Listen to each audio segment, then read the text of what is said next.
Today's lesson of the week, coming from the book, The 22 Immutable Laws of Branding by Al Rees and Laura Rees, is to go niche or go broke.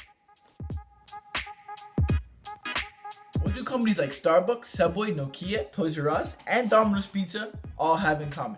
Besides being successful businesses and making just a ton of bank, they all follow this one law, and that is basically the Law of Contraction, which says a brand becomes stronger when you narrow its focus. So every single one of these companies narrowed its focus and went niche, whatever you want to call it, which basically enabled it to dominate its category.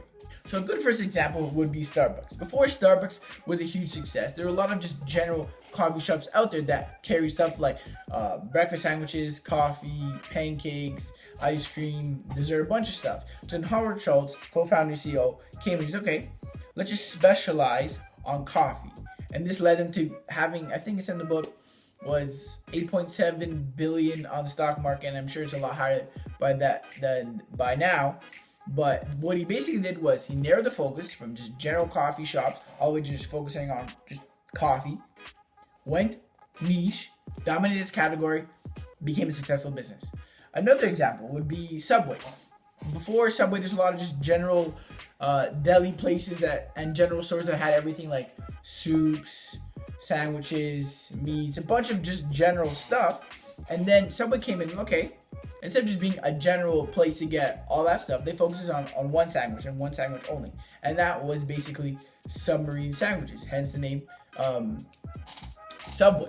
So yeah, Frank DeLuca, very successful CEO, founder, makes a lot of money. So what they basically did, instead of just being general, just a general business, they specialized in one thing. So instead of increasing its width of catering to everything, they narrowed its focus and just dominated on the depth. For example, you go into a Subway store, Subway shop, whatever you want to call it, they have every type of Subway possible basically in there.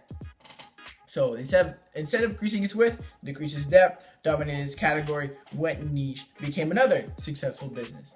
So when you start narrowing the focus and start specializing on one thing, you end up becoming like the go-to industry. For example, again, Starbucks, coffee, and then Subway for submarine sandwiches. So you want to become the go-to, the leading expert in your industry, and then you'll be able to hit your target's needs a lot better. Instead of being general and trying to hit everybody, you just focus in on one type of person and you can hit their needs a lot better. So for example, another bunch of other businesses, for example, Microsoft has 95% of the worldwide market for desktop computer operating systems. And then Intel has 80% of the worldwide market for microprocessors. And Coca-Cola has 70% of the worldwide market for cola. So they're all dominated on one thing. Microsoft, instead of just making general computers, they just focused on the operating system. Intel, instead of just focusing on just the whole computer itself, they just focused on one thing, and that was microprocessor. And Coca-Cola just focused, instead of doing just general soda pops, just focused on one type of thing, and that was just cola. That's all for today's lesson from the book, The 22 Immutable Laws of Branding. Hope you enjoyed. Make sure to leave a comment below and subscribe if you want to see more videos like this. Peace.